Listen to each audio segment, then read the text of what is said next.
Bengal safe Murshidabad জেলায় ফার্নিচারের জগতে এক পরিচিত ও প্রতিষ্ঠিত নাম। Bengal safe 57 বিবিসেন road, Baharampur, Murshidabad. এ বাংলা এখন তৃণমূল এবং বিজেপির মধ্যে যুদ্ধ। কি যুদ্ধ? রাম তুমি কার।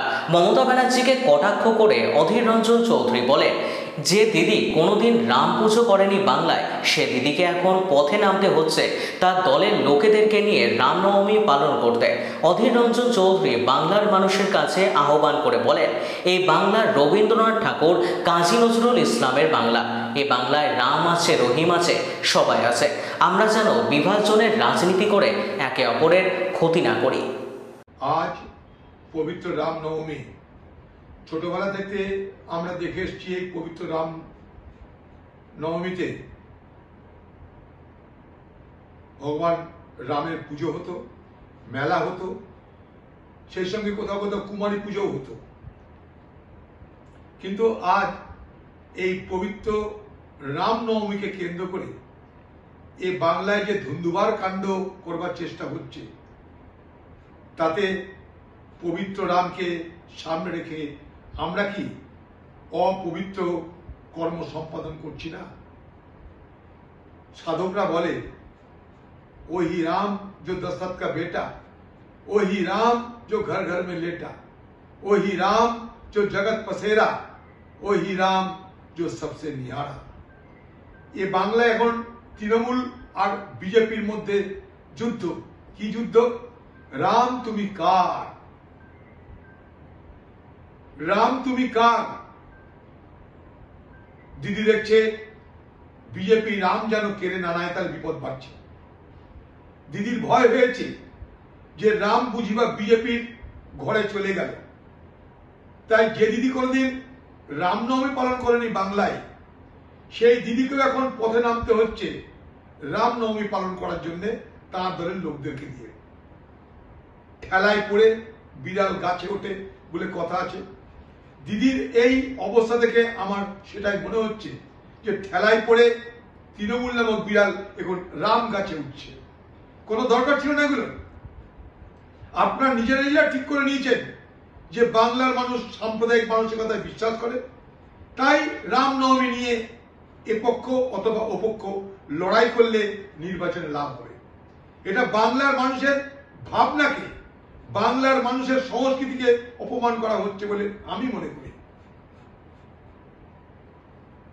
তাই পশ্চিমবঙ্গে যা কোনোদিন দেখিনি আমরা, ধীরে ধীরে রামনবমী যেন সংঘর্ষের একটা কেন্দ্রবিন্দু হয়ে উঠছে, এটা কখনোই বাংলার মানুষের কাছে কাম্য নয়। তাই বাংলার মানুষের কাছে আমি আহ্বান করব, সব ধর্মের মানুষের কাছে আহ্বান করব, এ বাংলা রবীন্দ্রনাথ আর কাজী নজরুলের বাংলা। এ বাংলায় রাম আছে, রহিম আছে, সবাই আছে। আমরা যেন আমাদের মধ্যে বিভাজনের রাজনীতি করে একে অপরের ক্ষতি না করি। দিদি, আপনি দেখেছেন যে মোটামুটি একটা পক্ষকে ম্যানেজ করেছি। হিন্দুরা যাতে বিগড়ে না যায় তার জন্য আপনাকে ময়দানে নামতে হচ্ছে। আপনার দুরবস্থা দেখে বাংলার মুখ্যমন্ত্রী হিসাবে ভাবতে আমার লজ্জা হচ্ছে। কংগ্রেসের পক্ষ থেকে এবং অন্য বিরোধী দল তারাও পার্লামেন্টে ওয়াকফ বিলের বিরোধিতা করেছে। তবুও মধ্যরাতে পার করে ভোরের রাতে সেই ওয়াকফ বিল পাস করানো হয়েছে। এবং এটাও দেখলাম যে দ্রুততার সঙ্গে, অসম্ভব রকমের তৎপরতার সঙ্গে সেই বিল রাষ্ট্রপতি অনুমতিও লাভ করেছে। এই দ্রুততা কেন, এই তড়িৎ গতিতে কেন সমস্ত ব্যাপারটা হয়ে গেল, তার একটাই কারণ, বিজেপি তার নিজের এজেন্ডা এইভাবেই ভারতবর্ষে তাড়াতাড়ি করে পৌঁছাতে চাইছে। কারণ আগামী নির্বাচনে তাকে এই ধরনের বিভাজনের রাজনীতি করতে ওয়াকফ বোর্ড একটা অস্ত্র তুলে দেবে। পশ্চিমবঙ্গে অপরাজিতা বিল আনা হয়েছিল। প্রশ্ন করা যে সেই বিল এখনো পাস হলো না। পার্লামেন্ট এতদিন ধরে আপনারা আলোচনা শুনেছেন, তৃণমূলের বড় বড় নেতারা বলেছে অনেক বক্তব্য, তো অপরাজিতা বিল কেন রাষ্ট্রপতির অনুমোদন পেল না, তার জন্য কি তৃণমূল দলের পক্ষ থেকে পার্লামেন্টে বা রাষ্ট্রপতি ভবনে গিয়ে দাবি করবার প্রয়োজন ছিল না? আসলে অপরাজিতা বিল আনা হয়েছিল দ্রুততার সঙ্গে, শুধুমাত্র আরজিকর ঘটনাকে সামনে রেখে বিক্ষোভ মানুষের মধ্যে তৈরি হয়েছিল, যে ঘৃণা তৈরি হয়েছিল, যে বিক্ষোভ তৈরি হয়েছিল, সেই বিক্ষোভ আর ঘৃণার আগুনে ঘামা চাপা দিতে, ছাই চাপা দিতে। তাই অপরাজিতা বিল নিয়ে তৃণমূল পার্টির পক্ষ থেকে পার্লামেন্টে, রাষ্ট্রপতি ভবনে সে আওয়াজ শুনতে পেলাম না। ওয়াকফ বিল নিয়ে আমি পশ্চিমবঙ্গ সরকারকে দাবি করব যে পশ্চিমবঙ্গ সরকার বিধানসভা ডেকে এই ওয়াকফ বিল আমরা মানছি না, তার জন্য একটা প্রস্তাব পাশ করুক, 1 নম্বর। 2 নম্বর, পশ্চিমবঙ্গের তৃণমূল সরকার এবং তৃণমূল পার্টি চোর চোট্টা দুর্নীতিগ্রস্তদের হয়ে লড়বার জন্য হাইকোর্ট সুপ্রিম কোর্ট করে কোটি কোটি টাকা খরচা করছে।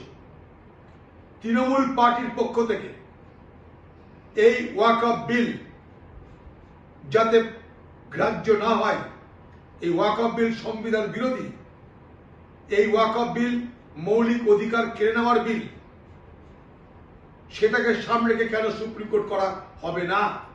কংগ্রেসের মধ্যে সিদ্ধান্ত নিয়ে সুপ্রিম কোর্টে যাচ্ছে, কেন কংগ্রেস মানছে না যে ওয়াকফ বিল আইনসম্মত, সংবিধান সম্মত? এই ওয়াকফ বিলের মধ্য দিয়ে, ওয়াকফ আইনের মধ্য দিয়ে ভারতবর্ষের ধর্মীয় যারা সংখ্যালঘু তাদের অধিকার কেড়ে নেওয়ার চেষ্টা হচ্ছে। বিশেষ করে মুসলিম জনসাধারণের যে প্রতিষ্ঠান, মুসলিমদের যে প্রতিষ্ঠান, ধর্মীয় প্রতিষ্ঠান, সেটাকে কেড়ে নেওয়ার চেষ্টা করা হচ্ছে। আমরা যেভাবে ব্যাখ্যা করি না কেন, ওয়াকফের সঙ্গে ধর্মীয়, মুসলমান সমাজের ধর্মীয় সংস্পর্শ, ধর্মীয় প্রতিষ্ঠান হিসাবে এটা চিহ্নিত হয়। তাই তাদের এই ধর্মীয় অধিকারের উপরে হস্তক্ষেপকে আমরা সমর্থন করি না। তাই পার্লামেন্টের মধ্যেও লড়েছি, এবার কোর্টেও আমরা লড়ব। পশ্চিমবঙ্গের তৃণমূল পার্টি তাদেরকেও বলবো যে আপনারা নাটক না করে আপনারা কোর্টে চলুন, আর পশ্চিমবঙ্গের বিধানসভায় একটা সর্বসম্মত প্রস্তাব পাশ করুন। বেঙ্গল সেফ মুর্শিদাবাদ জেলায় ফার্নিচারের জগতে এক পরিচিত ও প্রতিষ্ঠিত নাম। Bengal safe 57 বিবিসেন road, Baharampur, Murshidabad.